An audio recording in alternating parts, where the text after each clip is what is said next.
ذات گوش گزار کروں کہ آپ حضرات کو آسانی سے بات سمجھ میں آ جائے، اور میں دعا کرتا ہوں ہماری اور آپ کی یہ جو دینی نسبت اور دینی تعلق ہے اس کو اللہ ہمیشہ قائم اور دائم رکھے انشاءاللہ۔ اور مجھے آپ کی آمین سے یہ لگا کہ آپ نہیں چاہتے کہ یہ تعلق برقرار رہے آپ حضرات کی، آپ چاہتے ہیں تعلق برقرار رہے۔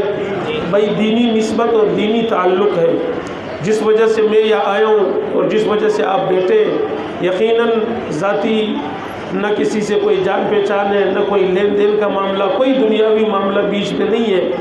جتنے ہم یہاں بیٹھے صرف اور صرف قرآن مجید کی عظمت کی خاطر بیٹھے اور ایک دینی نسبت اور تعلق کو لے کر بیٹھے، تو اس تعلق کو اللہ ہمیشہ قائم اور دائم رکھے۔ اور چونکہ رمضان المبارک کا مہینہ بھی انتہائی قریب ہے، آپ جانتے ہیں علماء سے سنا ہوگا کہ رمضان کا مہینہ تمام مہینوں کی سردار ہے۔ رمضان کا مہینہ رحمتوں اور برکتوں کا مہینہ ہے، رمضان کا مہینہ فضیلتوں اور عظمتوں کا مہینہ ہے۔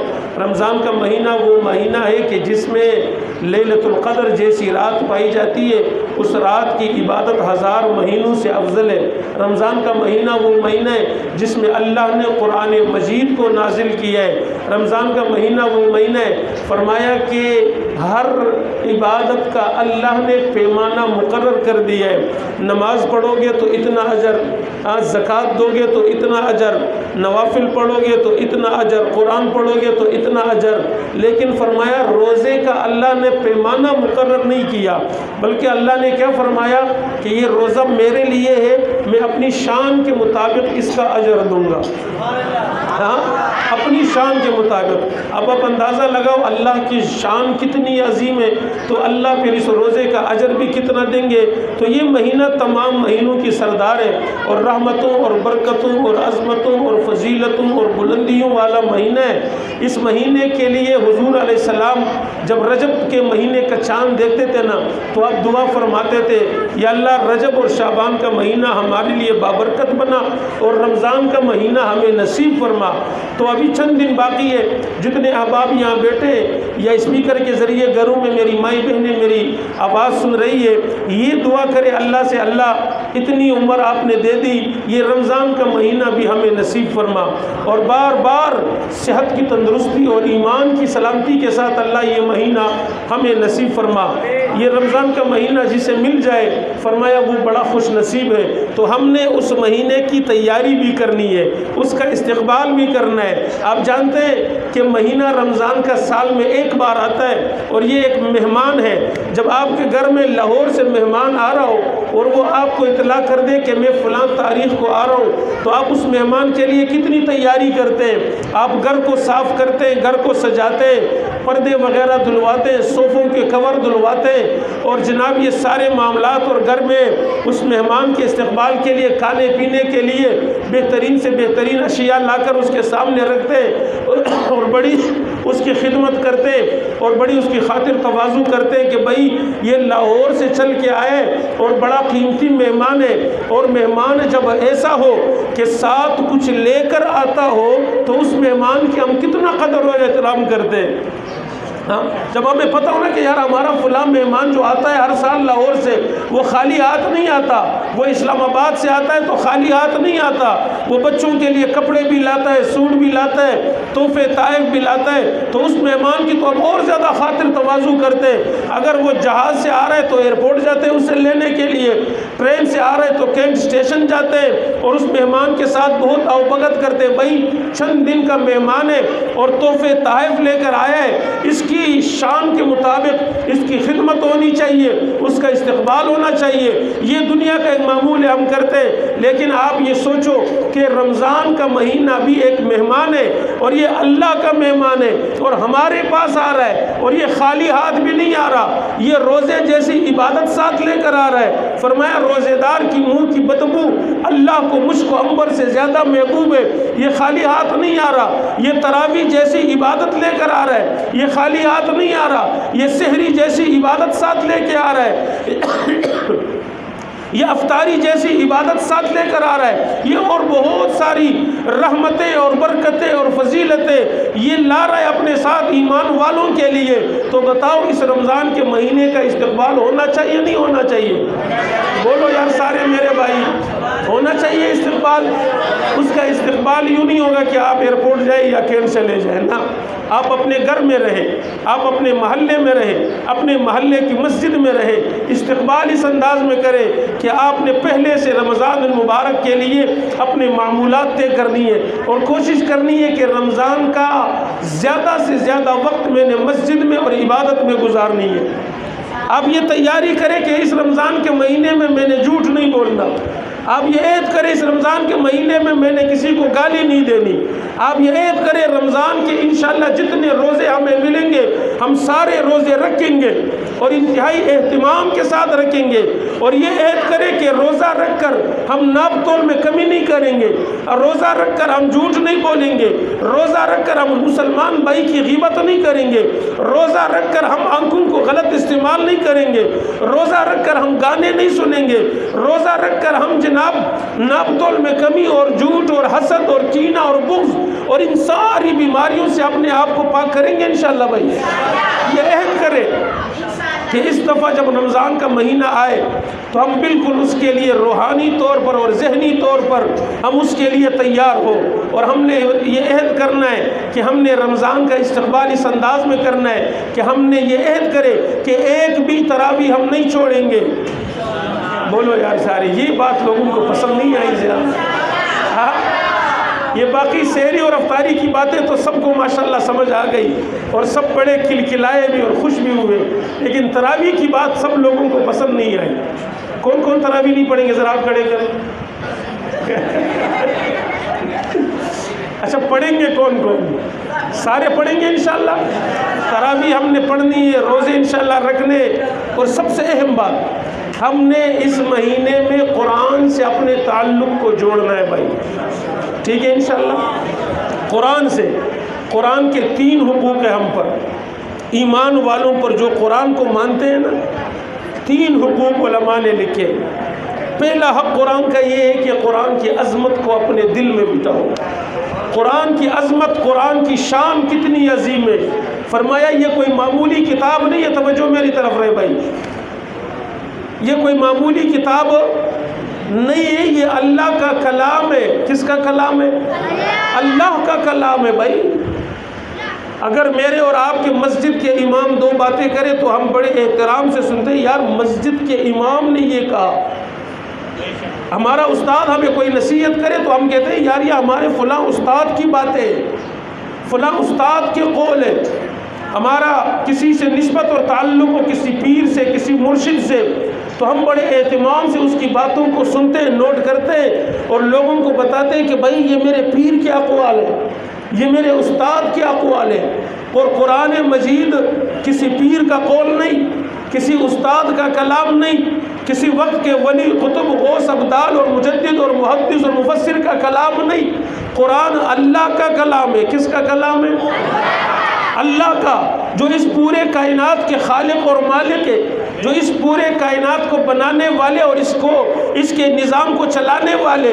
یہ اس اللہ کا کلام ہے جس اللہ نے سورج کو پیدا کیا، یہ اس اللہ کا کلام ہے جس اللہ نے چاند کو بنایا، یہ اس اللہ کا کلام ہے جس اللہ نے آسمان و زمین کو پیدا کیا، یہ اس اللہ کا کلام ہے جس اللہ نے اس آسمان کو ستاروں کو بنا کر کے اس سے خوبصورت اور مزین کیا، یہ اس اللہ کا کلام ہے جس نے سمندروں کو گہرائی دی، یہ اس اللہ کا کلام ہے جس نے دریاؤں کو روانی دی، یہ اس اللہ کا کلام ہے جس نے شجر و حجر اور صحرا اور تر اور خشکی اور تری کو پیدا کیا ہے، یہ اس اللہ کا کلام ہے جس اللہ نے جناب آدم علیہ السلام سے لے کر جناب محمد الرسول اللہ صلی اللہ علیہ وسلم تک ان تمام نبیوں، پیغمبروں، رسولوں کو نبوت دے دی ہے، یہ اس اللہ کا کلام ہے، یہ کوئی معمولی کتاب نہیں ہے، اور یہ اتنا عظیم کلام ہے۔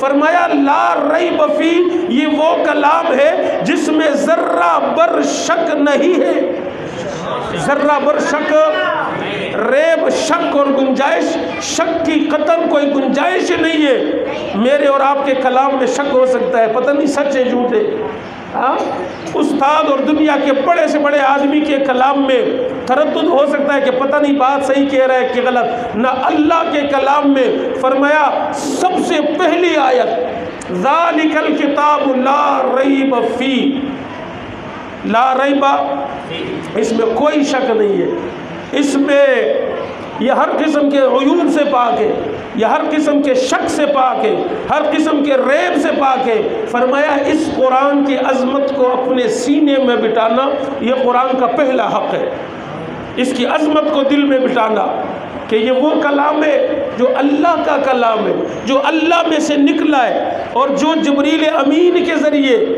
جناب محمد الرسول اللہ تک پہنچا۔ اتنی بڑی عظمت کلام اللہ کا جس کے ذریعے بھیجا وہ جبریل امین جسے قرآن نے روح الامین کہا، جو تمام فرشتوں کی سردار ہے، اور جس پیغمبر پر اتارا اس پیغمبر کو رحمت للعالمین کہا، جو تمام عالموں کے لیے رحمت بن کر آئے اور جو تمام نبیوں کے امام ہے، جو تمام نبیوں پیغمبروں رسولوں کے سردار ہے، جو سید الکونین ہے، جو سید الاولین والآخرین ہے، جو رحمت للعالمین ہے، جو شفیع المذنبین ہے، یہ اس پیغمبر پر اللہ نے اتارا اور نازل کیا۔ فرمایا پہلا حق اس کی عظمت کو اپنے دل میں بٹھاؤ۔ اور حکیم الامت حضرت علامہ مولانا اشرف علی تھانوی صاحب رحمۃ اللہ علیہ نے لکھا ہے کہ جن لوگوں کو اللہ نے قرآن حفظ کرایا، جنہیں اللہ نے قرآن جیسی دولت جنہیں اللہ نے نصیب فرمائی، فرمایا کہ قرآن مجید کی عظمت میں ایک یہ ہے روحانی اندرونی عظمت، اور اس قرآن کی عظمت فرمایا کہ یہ بھی ہے کہ جنہیں قرآن مجید حفظ ہو، جو قرآن کے عالم ہو، قرآن کے پڑھنے پڑھانے والے ہو، قرآن کے قاری ہو، وہ اپنے دل میں دنیا کی کسی دولت کی لالچ نہ کرے، کسی دولت کی لالچ اپنے دل میں فرمایا وہ نہ کرے۔ وہ یہ نہ سوچے کہ یار میرے پاس تو گاڑی نہیں ہے، میرے پاس تو بنگلہ نہیں ہے، میرے پاس تو پیسے نہیں ہے۔ فرمایا اشرف علی تھانوی صاحب رحمۃ اللہ علیہ لکھتے کہ حافظ قرآن تو ذرا اندازہ کر کہ اللہ نے تجھے کتنی بڑی دولت دی ہے۔ فرمایا یہ دنیا و ما فیہا، ساتوں آسمان ساتوں زمین، اس دنیا میں جو کچھ ہے، فرمایا اس سب کو اس حافظ قرآن کے قدموں پہ نچھاور کر دو، قرآن جیسی عظیم دولت کا مقابلہ نہیں کر سکتے۔ اتنی بڑی عظمت۔ فرمایا پہلا حق کہ اس کی عظمت کو اپنے دل میں سینے میں بٹھاؤ۔ اور یہ بھی لکھا، فرمایا کہ جو لوگ قرآن کے حافظ قرآن کے پڑھنے والے، ان لوگوں کو حقیر نہ سمجھو۔ یہ حقیر نہیں ہے، یہ اگرچہ غریب باپ کے بچے ہوں گے، اگرچہ ان کے گھر میں ایک وقت کھانا پکتا ہوگا، اگرچہ ان کے جسموں پر لباس مہنگا نہیں ہوگا، لیکن خدا کی قسم فرمایا یہ لوگ بڑے قیمتی لوگ ہیں۔ یہ حقیر نہیں ہے، نہ انہیں حقیر سمجھو، یہ بڑے قیمتی ہے۔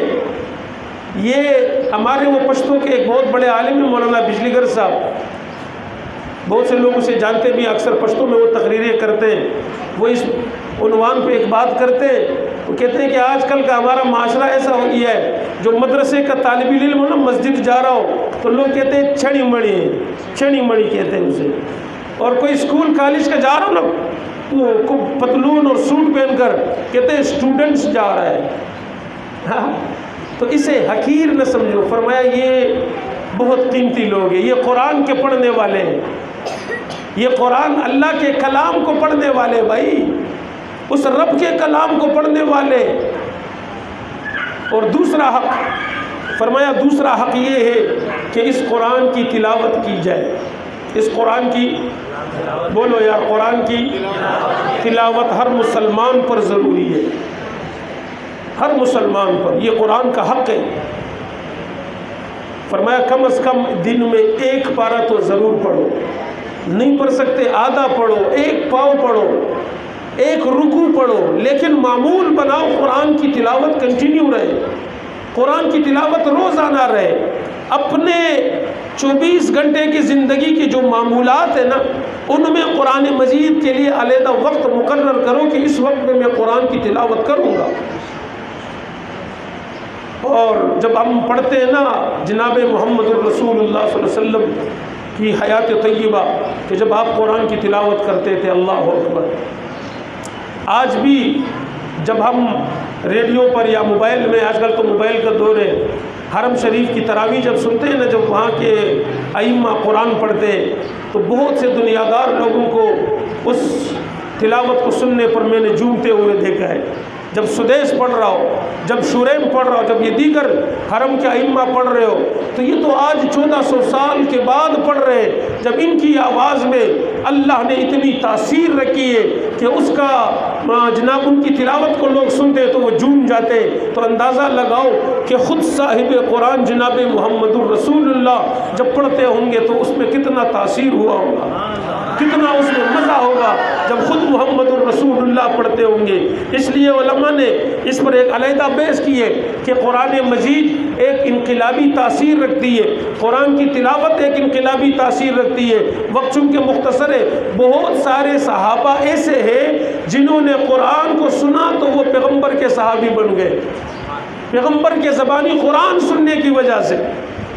حضرت عمر ابن خطاب رضی اللہ تعالیٰ عنہ کو دیکھیں، ان کے اسلام لانے کے واقعات میں وہ نکلے کس ارادے سے تھے اور کہاں پہنچے اور کس ارادے سے پہنچے، اور اللہ نے قرآن جب ان کی سورہ طٰہٰ کی چند آیات جب ان کے کانوں میں پڑی تو وہ پتھر دل بھی موم ہو گیا اور آ کر پیغمبر کا غلام بن گیا۔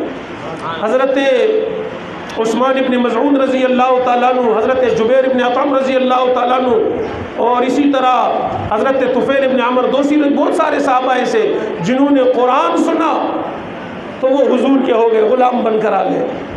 تو اللہ نے اس قرآن میں ایک انقلابی تاثیر رکھی ہے، اس لیے فرمایا کہ دوسرا حق قرآن کی تلاوت ہے۔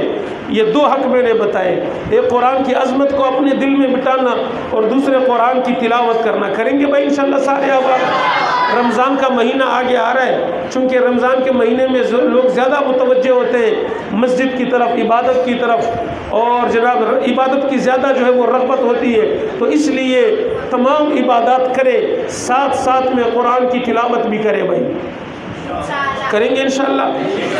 یہ عہد تو کرے کہ اس رمضان کے مہینے میں ایک قرآن ہم نے مکمل کرنا ہے بھائی۔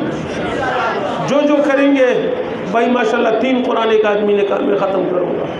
کرو گے انشاءاللہ قرآن کی تلاوت، اور کوشش کرے کہ قرآن کی تلاوت زیادہ اپنے گھر میں کرے۔ کہاں پہ کرے بھائی؟ گھر میں قرآن کی زیادہ تلاوت کرے، گھر میں رحمتیں آئیں گی، برکتیں آئیں گی، رحمت کے فرشتے اتریں گے، اللہ کے رحمت والے فیصلے اتریں گے، گھر میں ایک روحانی اور نورانی فضا بنے گی قرآن مجید کی تلاوت سے۔ اور صرف خود نہیں کرنی، اپنے بیوی بچوں، اپنے والدین، اپنے گھر والوں سے بھی قرآن کی تلاوت کرانی انشاءاللہ۔ کرائیں گے انشاءاللہ سارے احباب عہد کرتے۔ اور تیسرا حق فرمایا کہ قرآن مجید کی تعلیمات کو اپنی زندگی میں لانا، اپنی زندگی کو قرآن مجید کی تعلیمات کے سانچے میں ڈالنا، قرآن مجید کی تعلیمات پر عمل کرنا اور قرآن مجید کی تعلیمات کو اپنانا۔ بھائی کون سا مسئلہ ایسا ہے جو ہمیں قرآن میں نہیں ملتا؟ کون سی چیز ایسی ہمیں ہے کہ جو ہمیں قرآن میں نہیں مل رہی اور ہم جناب یورپ اور امریکہ اور دیگر لوگوں سے اسے لے لیں؟ کوئی ایک چیز ایسا کوئی بتائے کہ یار یہ چیز قرآن میں نہیں ہے؟ بھائی علم قرآن میں، جناب حکمت قرآن میں، معیشت اور معاشرت قرآن میں، امن اور سکون قرآن میں، سیاست قرآن میں، زندگی گزارنے کے رنگ ڈھنگ اور طور طریقے قرآن میں۔ کیا کچھ ایسا ہے کہ جو قرآن میں اللہ نے ہمارے لیے نہیں رکھا؟ سب کچھ کو اللہ نے قرآن میں ہمارے لیے محفوظ کر دیا۔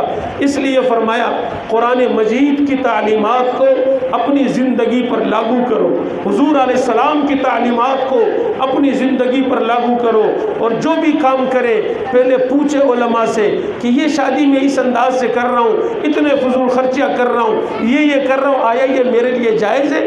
یہ میرے گھر میں فوت کی ہوئی ہے، مجھے بتاؤ نا مولوی صاحب اسلام کا طریقہ، حضور کا طریقہ کیا ہے، قرآن کا طریقہ کیا ہے، تاکہ میں اسی طریقے سے اپنی میت کو دفناؤں۔ میں نے تجارت کرنی ہے، مولوی صاحب قرآن کیا کہتا ہے کیسی تجارت کرو؟ میں نے زندگی گزارنی ہے، زندگی قرآن کیا کہتا ہے کیسی زندگی گزارو؟ میں نے بچوں کی شادیاں کرانی ہے، بچیوں کے رشتے طے کرنے، میں نے تجارت کرنی ہے، میں نے سیاست کرنی ہے، میں نے جو بھی کرنا ہے بھائی سب کچھ قرآن میں محفوظ ہے۔ فَاسْأَلُوا أَهْلَ الذِّكْرِ إِن كُنتُمْ لَا تَعْلَمُونَ۔ ہاں ہر کوئی اسے جانتا نہیں ہے تو پھر اس سے پوچھو نا جسے پتہ ہے، اس سے پوچھو۔ اور عالم اور غیر عالم میں اللہ نے قرآن میں واضح فرق بتا دیا کہ عالم اور غیر عالم برابر نہیں ہو سکتے۔ بھائی جن کے پاس قرآن کا علم نہیں ہے تو آؤ ان کے پاس نہ، جن کے پاس ہے علم ان کی قدر کرو، جن کے پاس ہے علم۔ آپ کو ہلکا سا بخار ہو تو کس کے پاس جاتے ہو؟ ڈاکٹر کے پاس نا۔ کبھی گئے ہو کہ کسی موٹر سائیکل کے پنچر لگانے والے کے پاس گئے ہو کہ یار مجھے بخار ہے؟ بولو یار ایمانداری سے۔ آپ کو تولیہ لینا ہو تو صابن کی دکان پہ جاتے ہو کہ صابن لینا ہے یہاں سے؟ آپ کو چینی لینی ہو تو آپ جناب آٹوز کی دکان پر، مکینک کی دکان پر جاتے ہو؟ بھائی جو چیز جہاں سے ملتی ہے وہیں پر جاتے ہیں نا بھائی۔ تو آؤ قرآن کی معلومات اور قرآن کا علم اور حضور علیہ السلام کے طریقوں کا علم چاہیے، معلومات چاہیے، تو آؤ علماء کے پاس، علماء سے پوچھو۔ اور یہ تو اللہ کا بڑا کرم ہے اور حضور علیہ السلام کے معجزات میں کہ حضور علیہ السلام کا سارا دین محفوظ ہے، سارا دین محفوظ ہے، قرآن محفوظ ہے۔ جس انداز میں لوح محفوظ میں ہے نا اسی انداز میں قرآن یہاں محفوظ ہے۔ اور حضور کا ہر طریقہ، حضور کی ساری زندگی محفوظ ہے۔ یعنی حضور علیہ السلام کو دنیا سے رخصت ہوئے 1443 یا 47 یا 44 سال گزرے، لیکن حضور کی ایک ایک ادا محفوظ ہے۔ جب آپ حضرات میں سے کوئی تبلیغ میں جاتے ہو نا تو امیر صاحب آپ کو جب سونے کے آداب بتاتے ہیں کہ یوں سونا، یوں ہاتھ رکھنا، دائیں کروٹ سونا، بھائی امیر صاحب یہ کیوں؟ یہ کہتے ہیں کہ حضور کی سنت ہے، کہتے نہیں کہتے؟ تو بھائی امیر صاحب کو کس نے بتایا کہ حضور ایسے سوتے تھے؟ امیر صاحب نے حضور کو دیکھا تھا؟ بولو یار۔ آپ کو آداب بتاتے ہیں پانی پینے کے کہ پانی 3 سانس میں پینا ہے اور پانی 1 سانس پی کر منہ سے ہٹا دینا ہے، پانی میں آپ نے سانس نہیں لینا۔ بھائی کیوں؟ کہ یہ سنت کا طریقہ ہے۔ بھائی کس کی سنت؟ حضور علیہ السلام کی سنت ہے۔ آپ نے حضور کو یوں پانی پیتے ہوئے دیکھا تھا؟ کہے گا نہیں۔ بھائی یہ قرآن اللہ نے حضور پر نازل کیا، بھائی نازل ہوتے ہوئے دیکھا تھا؟ کہے گا نہیں۔ بھائی حضور جوتا یوں پہنتے تھے، پہلے دایاں پیر پھر بایاں پیر، دیکھا حضور کو؟ کہا نہیں۔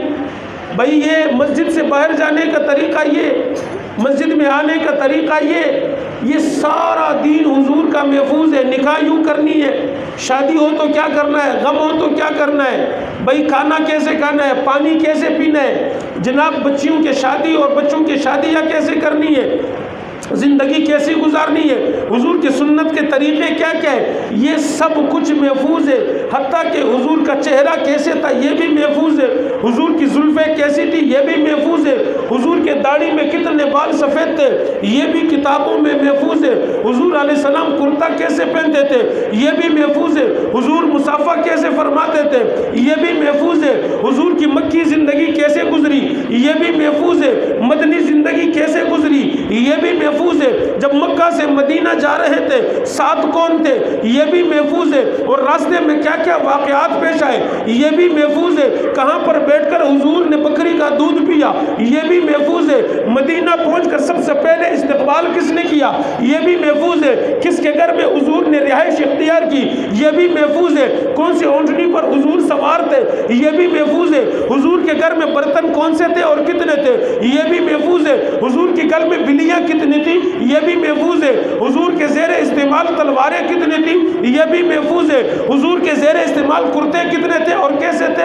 یہ بھی محفوظ ہے، حضور کی سواری کیسی تھی یہ بھی محفوظ ہے، حضور بدر کیسے گئے، احد کیسے گئے، تبوک کیسے گئے، طائف کیسے گئے، حنین کیسے گئے یہ سب محفوظ ہے، حضور مسجد نبوی میں کیسے آتے یہ محفوظ ہے، صحابہ کی جرمٹ میں کیسے بیٹھتے یہ محفوظ ہے، جناب یہ سب کچھ محفوظ ہے، حضور کے سسر کون تھے، حضور کے داماد کون تھے، حضور کی بیویاں کتنی تھی، حضور کی بیٹیاں 4 تھی یہ سب محفوظ ہے، حضور کی جماعت صحابہ کون کون تھے یہ سب کچھ محفوظ ہے۔ میں پوچھنا چاہتا ہوں جناب آدم علیہ السلام سے لے کر عیسیٰ علیہ السلام تک کسی نبی کے چاہنے والوں کو بلاؤ کہ حضرت عیسیٰ کے طریقہ کیا تھا کھانے کا اسے پتہ نہیں ہے، حضرت موسیٰ کس طرح کپڑے پہنتے تھے اسے پتہ نہیں ہے، جناب ان تمام نبیوں کی زندگی محفوظ نہیں ہے سوائے جناب محمد الرسول اللہ کی۔ صرف ایک پیغمبر ہے جناب محمد الرسول اللہ، جن کی ساری زندگی محفوظ ہے، ساری زندگی، بولو یار، ساری زندگی محفوظ ہے، تو یہ سب کچھ محفوظ کرنے والے کون تھے؟ کون تھے؟ ماشاءاللہ بڑے ہوشیار لوگ ہو، ابھی میں نے بات پوری نہیں کی، آپ کو پتہ لگ گیا کہ یہ لوگ صحابہ ہیں۔ کون ہے؟ وہ آخر والے نہیں بول رہے یار، بولو یار، یہ بزرگ حضرات، سفید ریش حضرات بھی بولے، محفوظ کرنے والے کون ہیں؟ کون ہیں؟ صحابہ۔ یہ سب کچھ حضور سے لینے والے صحابہ ہیں، محفوظ کرنے والے صحابہ ہیں، امت کو دینے والے صحابہ ہیں۔ اور یوں نہیں دیا، انہوں نے بہت قربانیاں دی، بہت خون لگا، بہت گردنیں کٹی، بہت بچے یتیم ہوئے، بہت عورتیں بیویاں بیوہ ہوئی، بہت ماؤں کے گود اجڑ گئے۔ یہ سب کچھ یوں آسانی سے محفوظ نہیں ہوا۔ حضرت بلال تپتی ہوئی ریت پر لیٹے، حضرت زنیرہ کی آنکھیں نکالی گئی ہے، حضرت خباب پانسی کے پندے پر جھولے، صحابہ بدر میں نہتے گئے، اور جناب صحابہ نے تلواروں کے زخم اور وار برداشت کیے، صحابہ احد گئے، صحابہ کی گردنیں کٹی ہے، صحابہ نے اپنے بچوں کو جناب وہ قربان کروائے، صحابہ نے اپنا سب کچھ قربان کروایا، پر دین کو وہ محفوظ کر گئے۔ آج ساری دنیا میں دین موجود ہے، کلمہ موجود ہے، مسجدیں آباد ہیں، نمازیں پڑھی جا رہی ہیں، قرآن پڑھا جا رہا ہے۔ پوری دنیا میں چلے جاؤ، دنیا کا کوئی خطہ، زمین کا کوئی ٹکڑا ایسا نہیں ہے جہاں پر کوئی مسلمان اس وقت بستہ نہ ہو، جہاں پر کلمہ نہ پڑھا جا رہا ہو، جہاں پر اذانیں نہ دی جا رہی ہو، جہاں پر قرآن نہ پڑھا جا رہا ہو، جہاں پر نمازیں نہ پڑھی جا رہی ہو، جہاں پر مدارس نہ ہو، جہاں پر مساجد نہ ہو، جہاں پر مساجد کی میناروں سے اللہ اکبر کی صدائیں نہ آتی ہو، پوری دنیا میں گھوم جاؤ، ہر جگہ تمہیں مسلمان نظر آئیں گے، دین نظر آئے گا، اسلام کی پہچان اور شناخت نظر آئے گی۔ یہ صرف اور صرف حضرات صحابہ کی قربانیوں کی وجہ سے۔ آؤ آج عہد کرے کہ اس امت کے محسنین صحابہ ہے۔ کون ہے؟ کون ہے؟ سارے بولو کون ہے؟ وہ بچے بھی بولے کون ہے؟ وہ بھی بولے کون ہے؟ حضور سے کلمہ لینے والے کون؟ امت کو دینے والے کون؟ حضور کو نماز پڑھتے ہوئے دیکھنے والے کون؟ حضور پر قرآن اتر رہا تھا دیکھنے والے کون؟ حضور کا چہرہ بڑا خوبصورت تھا دیکھنے والے کون؟ حضور کے زلفیں بڑے حسین تھی دیکھنے والے کون؟ حضور کا لباس یوں تھا دیکھنے اور بتانے والے کون؟ حضور مسجد میں یوں آتے تھے ساتھ والے کون؟ حضور نماز پڑھا رہے تھے مقتدی کون؟ حضور تربیت کر رہے تھے تو شاگرد کون؟ جن کے استاد محمد الرسول اللہ تھے وہ کون؟ جن کی تربیت محمد الرسول اللہ فرما رہے تھے وہ کون؟ اور یہ سب کچھ حضور سے لے کر سختیاں اور تکلیفیں برداشت کرنے کے بعد امت کو دینے والے کون؟ کون؟ صحابہ، صحابہ، صحابہ، صحابہ، صحابہ، سارے میرے بھائی بولے صحابہ، صحابہ، صحابہ، صحابہ۔ تو صحابہ اس امت کے محسنین ہے کہ نہیں ہے بھائی؟ اسلام کی بنیاد اور اساس ہے کہ نہیں ہے؟ آج اگر کوئی ان مقدس شخصیات کی توہین کرے، گستاخی کرے، تو مجھے اور آپ کو اس مقدس جماعت، اس قرآنی جماعت کی دفاع کرنا چاہیے نہیں کرنا چاہیے؟ بولو بھائی سارے احباب، دفاع کرنا چاہیے بھائی؟ یہاں پر آپ کے جو احباب دفاع صحابہ کا کام کر رہے ہیں، آپ حضرات نے ان کے ساتھ تعاون بھی کرنا ہے، ان کے ساتھ مل جل کر صحابہ کا دفاع بھی کرنا ہے، انشاءاللہ کریں گے سارے احباب۔ جو کچھ کہا سنا اللہ تعالیٰ اپنی بارگاہ میں قبول فرمائے۔ وآخر دعوانا الحمدللہ۔